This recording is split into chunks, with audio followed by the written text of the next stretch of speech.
प्रभु यीशु मसीह के सामर्थी नाम में सब जन तारीफ करो परमेश्वर की।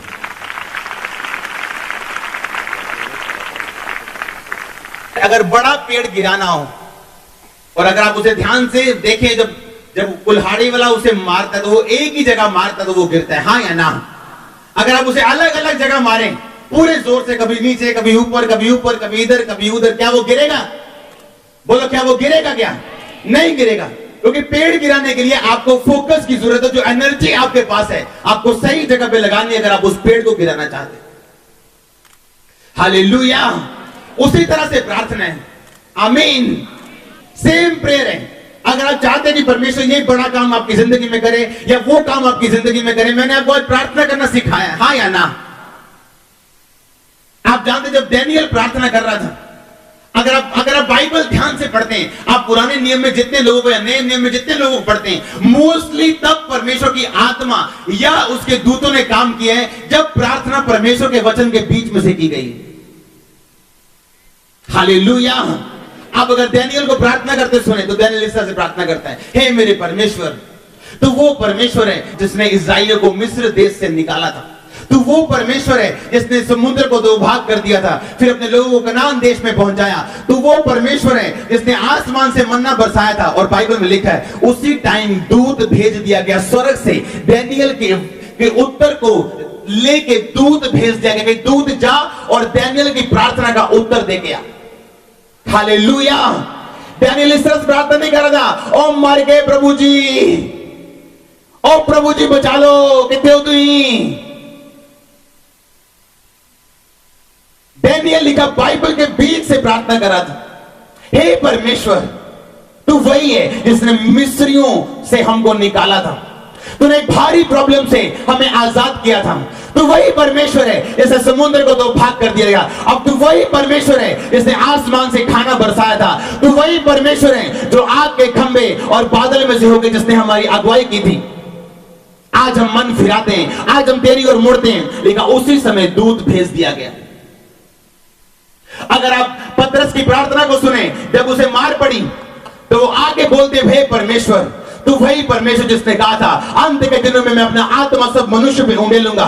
तुम्हारे दास तुम्हारी दासियां भविष्यवाणी करेंगी, वो तुम्हारे बेटे दर्शन देखेंगे। कितने मेरी बात को भविष्यवाणी करेंगे और दर्शन देखेंगे, और मैं अपने दास दासी पे अपने आत्मा से उंडेलूं। कितने इस वचन को जानते?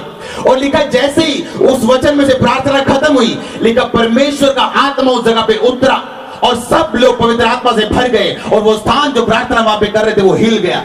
हाँ या ना? क्या वो इस तरह से प्रार्थना कर रहे थे, हाय परमेश्वर मर गए, और देखो उन्हें की करता, और परमेश्वर जी कुट्टे गए, साड़ी बड़ी फैंटी लाई उन्होंने, और उन्होंने मार दियो और दुश्मनों फाड़ लो परमेश्वर जी। No no no. वचन से जब आप प्रार्थना करते हैं आप आकर्षित करते हैं दूतों को कि वो इंटरफेयर करें आपकी लाइफ में, वो एंटर करें आपकी लाइफ में, वो उस चीज को काटे जो शैतान की ओर से। आमीन। आप जो वचन के बीच से प्रार्थना करना सीख जाते हैं, आपकी प्रेयर इमोशनल नहीं है, आपकी प्रेयर स्क्रिप्चुअल है, आपकी प्रार्थना बाइबल के वचनों के बीच से की गई है। आमीन। आपको इस बात को आज ध्यान से समझना है। हालेलुया। जब बाइबल के बीच से आप प्रार्थना करते हैं, दूत आपके लिए भेजे जाते हैं। परमेश्वर आपकी जरूरत के हिसाब से कभी काम नहीं करता, वो आपके विश्वास के हिसाब से काम करता है। हाँ या ना? सब मेरी ओर ध्यान दो। अपने पड़ोसी को बोलो, परमेश्वर तेरी जरूरत के हिसाब से नहीं, पर तेरे विश्वास के हिसाब से काम करता है। आमीन। वीरवार को मैंने बताया था कि जब उस व्यक्ति ने कहा था परमेश्वर मेरा सेवक बड़ा बीमार है, आप उसे आओ और उसे घर में आप उसे चंगा करो। परमेश्वर ने कहा मैं आकर उसे चंगा करूंगा। क्या कहा परमेश्वर ने? मैं आकर उसे। वो कहता नहीं परमेश्वर, मैं अधिकारों वाला मनुष्य हूं, मेरे नीचे के काम करते हैं, जब मैं उनको बोलता हूं जाओ तो वो जाते हैं, आओ तो वो आते हैं। यानी मैं अधिकार समझता हूं, मैं भी जानता हूं मैं अधिकारी हूं। आप भी अधिकार रखते हैं, बस मुंह से बोल दो प्रभु। परमेश्वर ने कहा जा तेरा सेवक चंगा हो चुका है। परमेश्वर ने उसकी जरूरत के हिसाब से काम किया या उसके विश्वास के हिसाब से काम किया? शमौन कोढ़ी के घर में परमेश्वर जाते हैं और वापस आते हैं। शमौन कोढ़ी, कोढ़ी का कोढ़ी, खुद प्रभु यीशु मसीह के सामने वो कोढ़ी का क्या रह जाता है? कोढ़ी रह जाता है। उसके घर में आके एक पापन औरत शिफा पा जाती है, पर शमौन कोढ़ी शिफा नहीं पाता। कारण क्या था? अविश्वास। परमेश्वर में शक कर रहा था, अगर ए यीशु है ते कहना इन्नू नहीं पता कि जेड़ी औरत इन्नू छू रही है वो पापी है। परमेश्वर ने कहा, शमौन डॉक्टर बीमारों के लिए, मैं पापियों के लिए आया हूं। जो पहले से धर्मी है उनके लिए नहीं, जो पापी हैं मैं उनके लिए आया हूं। अगर ये पापी मेरे पांव को छू रही है तो इसके पाप माफ है। उसने कहा, जा चली जा और पाप से बची रहे, क्योंकि तूने चंगाई, तूने शिफा, तूने अपनी अपनी बीमारों से, अपने पापों से आजादी पा ली। और शमौन कोढ़ी, कोढ़ी का कोढ़ी, हालेलुया। आप जब वही आयत पढ़ते हैं 131 की एक आयत, आज मुझे पंजाबी में पढ़नी पड़ेगी। हे यहोवा, मेरा दिल हंकारी नहीं, ना मेरिया अखा कमंड दिया हन, अते जेड़ियां गल्लां मेरे लिए वड्डियां अते अचरज सन, मैं उन्हां विच दखल नहीं दिंदा। सब बोलो आमीन। निसंग मैं अपनी जान नू ठंडा ते चुप करा लिया है, जिवें दुध छुड़ाया होया बालक अपनी मां दे नाल रहिंदा है।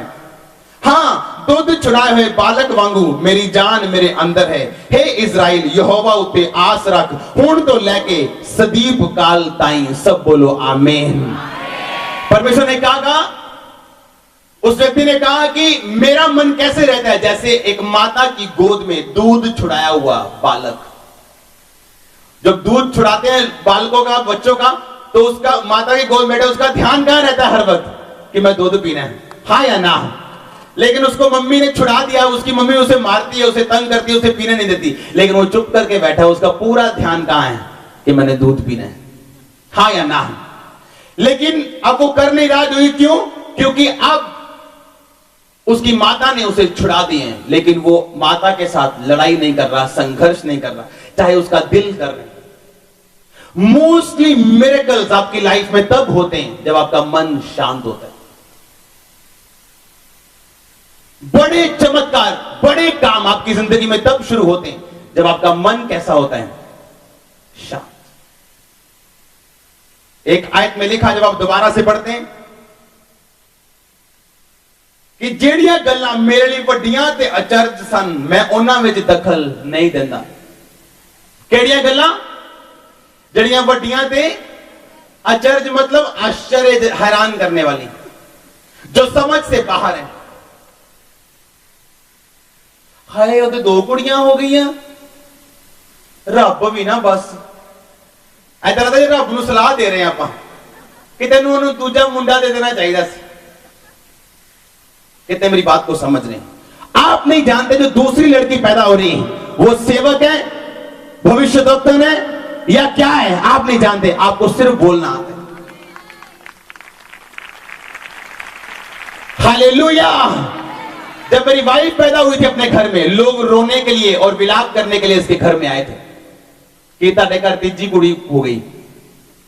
इनके पिता ने कहा था, रोने धोने की जरूरत नहीं, मुझे लड़कियां बहुत पसंद हैं। आज वही लड़की आपके सामने बैठी है। हालेलुया।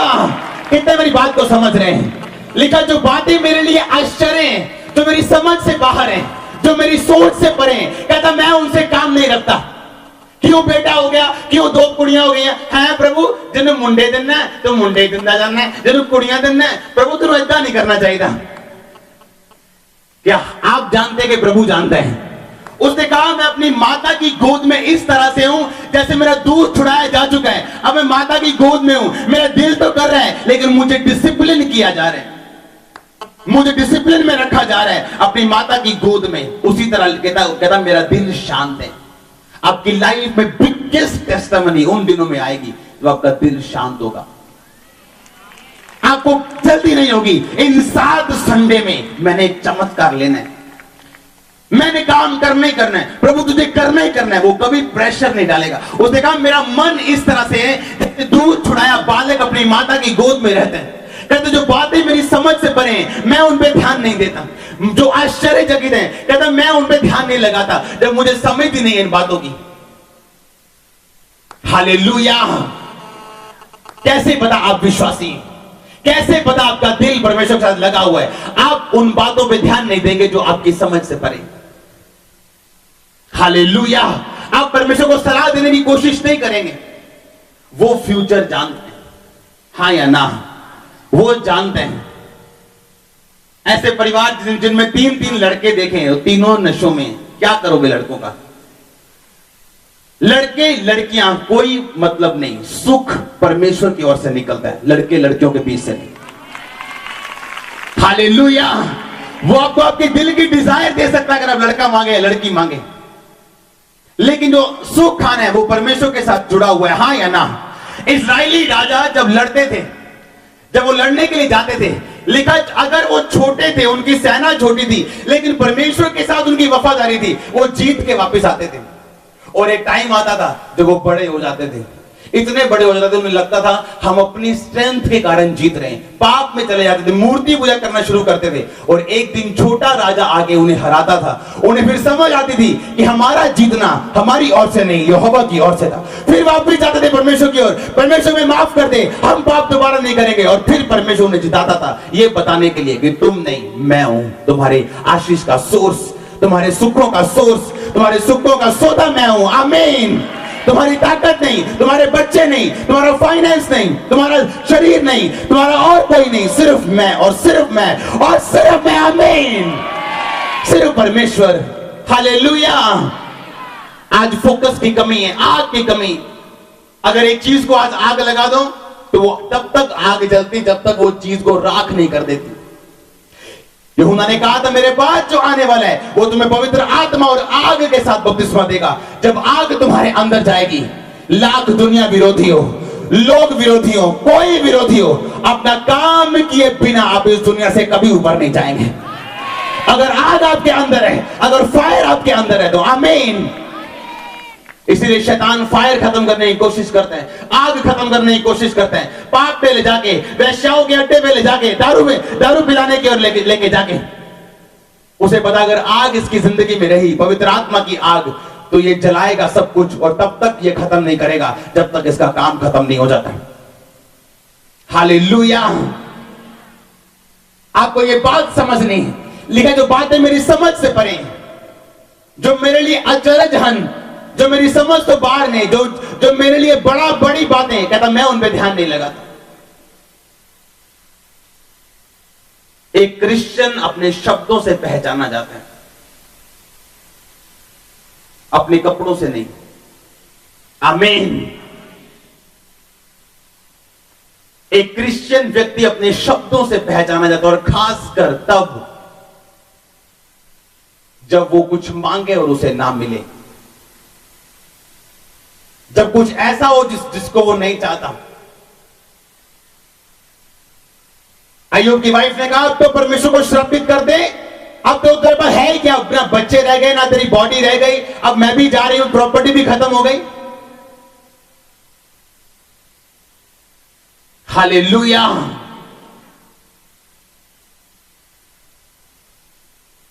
जब परमेश्वर आपकी अगुवाई करता है आपकी मसीही जिंदगी में, कभी क्वेश्चन मत पूछो उससे।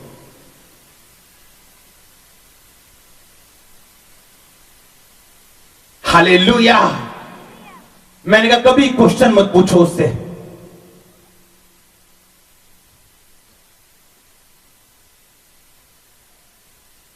कैसे रहना है आज से? जैसे दूध छुड़ाया लड़का अपनी माता की गोद में रहता। आप ये काम कर सकते हैं, बड़े बड़े काम, अगर आपका मन रिलैक्स है तो। आज मैं आपको एक सीक्रेट देता हूं, परमेश्वर का मिरेकल करने का बिगेस्ट कारण क्या है? सबसे बड़ा कारण क्या है कि परमेश्वर एक बहन की जिंदगी में चमत्कार, एक भाई की जिंदगी में कुछ काम करते हैं। मैं आपको बिगेस्ट रीजन बताता हूं।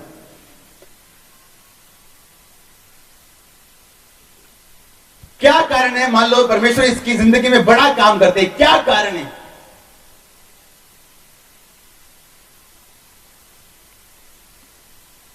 जब परमेश्वर एक व्यक्ति की लाइफ में कुछ काम करते हैं एक्चुअली परमेश्वर उसका ध्यान अब उसके अपने कामों से हटा के अपनी तरफ लगवाना चाहते हैं। मैं आपको समझाता हूं, ये प्रैक्टिकल, जब तक मेरे जीवन में बहुत से काम ऐसे थे जो होने थे और मैं सेवा में था, अच्छा चल रहा था, पवित्रता में सब कुछ चल रहा था, ग्रेस के साथ, अनुग्रह के साथ, लेकिन तभी भी आप पूरी रीति के साथ फोकस नहीं रख सकते 100%। और एक टाइम आया, आज मेरी जिंदगी में एक भी प्रेयर रिक्वेस्ट मेरी अपने लिए नहीं। कितने मेरी बात को समझ रहे हैं? एक टाइम था जब नो प्रेयर रिक्वेस्ट मेरी अपने लिए होती थी और एक दूसरे के लिए होती थी। सारा कुछ 2 घंटे मांग के 5 मिनट कहता ना, प्रभु उतने भी दया करो, उतने भी दया करो, उतने भी दया करो, उतने भी दया करो।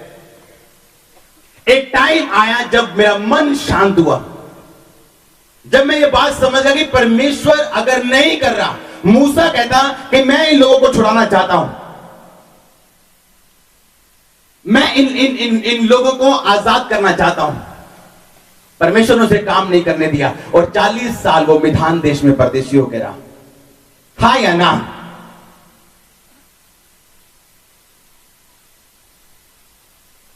और तब जब उसका मर गया अपना आप कि अब बुढ़े हो गए, उनकी करना है,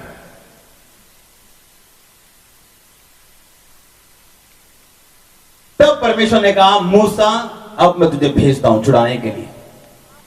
कितने मेरी बात समझ? यानी अगर परमेश्वर वो टाइम जब मिरेकल नहीं हो रहे, आपकी लाइफ में वो काम नहीं हो रहा, इसका मतलब है परमेश्वर आपका ध्यान आपसे हटा के अपनी ओर लगाना चाहते हैं।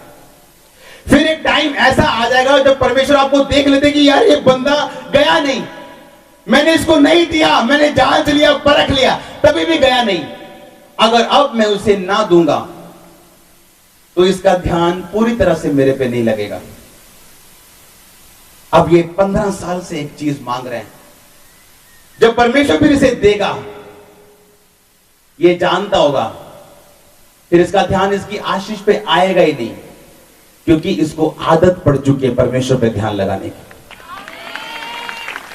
और फिर क्या होगा, जब इसका ध्यान में जब चमत्कार नहीं हुआ, परमेश्वर की ओर लग गया, इसको आदत पड़ गई, कुछ ना मिलने के बावजूद चर्च जाने की, बाइबल पढ़ने की, रोजे रखने की, कुछ ना होने के बावजूद पैसा बोने की, डाइट बोने की, कुछ नहीं हो रहा लेकिन सब कुछ मैं करता जा रहा हूं।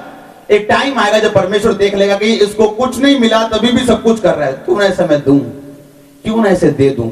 और जब इसे मिल जाएगा, इसको ये थैंक्स तो करेगा अपने दिल में, लेकिन अब इसके विश्वास का जो आधार है वो आशीष नहीं, सिर्फ परमेश्वर रह जाएगा। और जब परमेश्वर आपकी लाइफ में काम करता है, वो इसलिए करता है कि अब आप अपना ध्यान हटा लो, अब मेरा ध्यान है नहीं मेरे ऊपर, क्योंकि मेरे पास सब कुछ है जो मैं मांग रहा था। एक प्रेयर रिक्वेस्ट आज मेरी लाइफ में नहीं है। अच्छा, मैं प्रेयर के लिए बैठता हूं, मैं अपनी लाइफ, अगर मैं 8 घंटे प्रेयर में हूं, 15 मिनट भी मैं प्रेयर नहीं करता हूं अपने लिए, प्रभु मुझे ये चाहिए, मुझे वो चाहिए। मैं एक बात जानता हूं, उसके धर्म और राज्य की जब आप खोज करते हैं, सब कुछ आपके पीछे पड़ के आता। आमीन। तब आपको जो चीजें भी जरूरी हैं, मैंने कभी भी, लोग हैरान होते हैं, मैंने कभी भी जमीन के लिए प्रार्थना नहीं की इतनी ज्यादा जितनी आप सोचते हैं।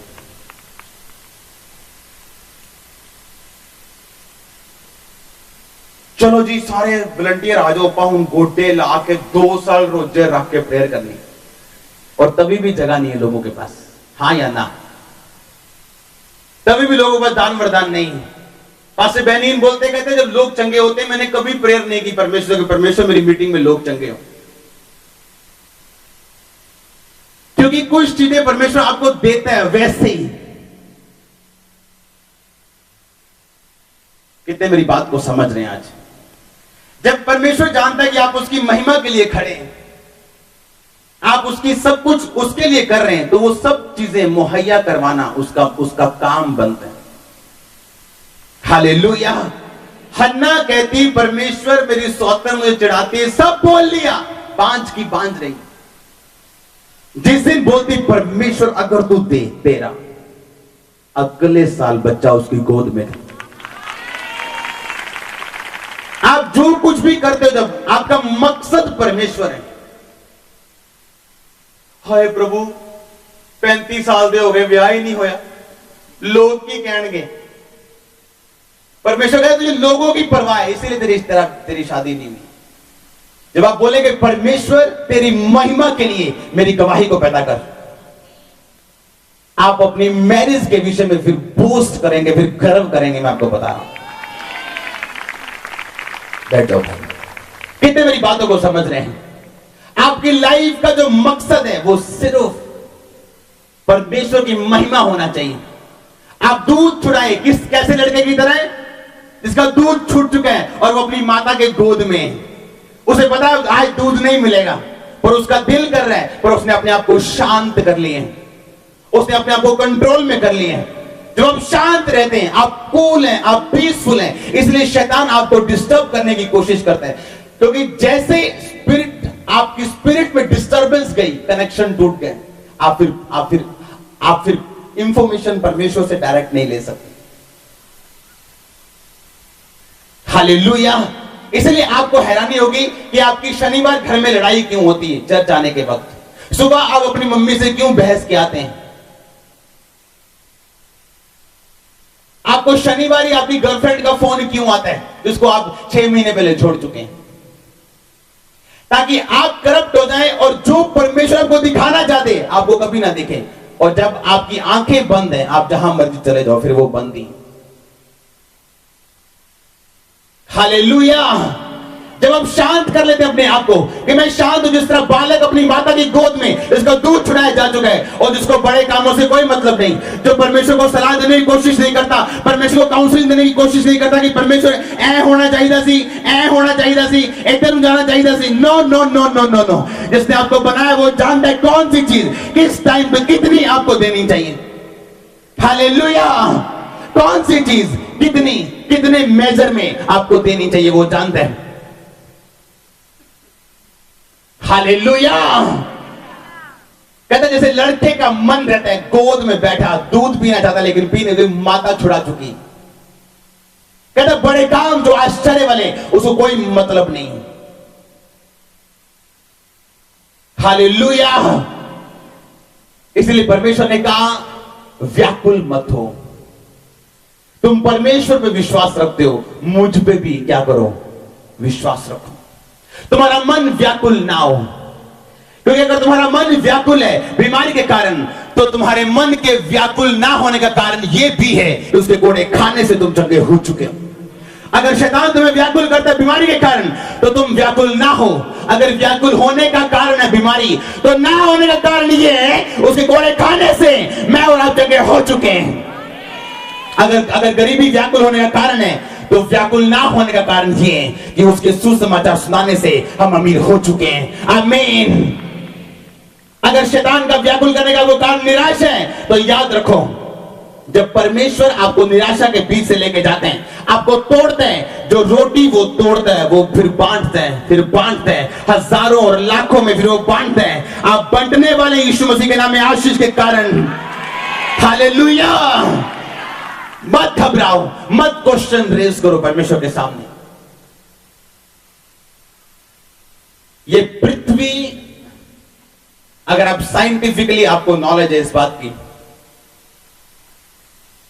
चंद्रमा पृथ्वी से छोटा है, पृथ्वी सूरज से छोटी है, और इतने बड़े बड़े ग्रह हमारी यूनिवर्स में कि पृथ्वी एक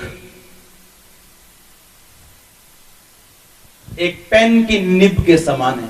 ये धरती, इतने बड़े बड़े ग्रह ऊपर मौजूद हैं कि हमारी पृथ्वी का साइज ये पेन की निब के, पेन के सिक्के के अगले हिस्से के समान है। और इस इतनी बड़ी धरती की आप एक मिट्टी के कण जितने मेंबर हो गए, परमेश्वर बोल रहे हो परमेश्वर ये क्यों है। कितने मेरी बात समझ रहे हैं। हम जिसका कोई वजूद ही नहीं है, जो मिट्टी के कण की तरह है, वो उसको बोल रहा है जिसने पूरी दुनिया बनाई कि तूने ऐसा क्यों किया, तूने ऐसा क्यों कर दिया, मैंने ऑर्डर क्यों नहीं मिला।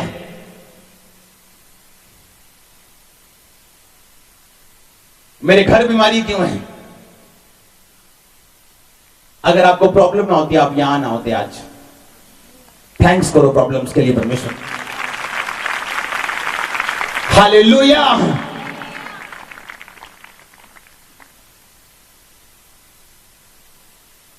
जब परमेश्वर आपको बोल रहे हैं आपके वाइफ का नाम लेके कि वो बीमार है, इसका मतलब जंगियाई आपके परिवारों में जा रही है यीशु मसीह के नाम में।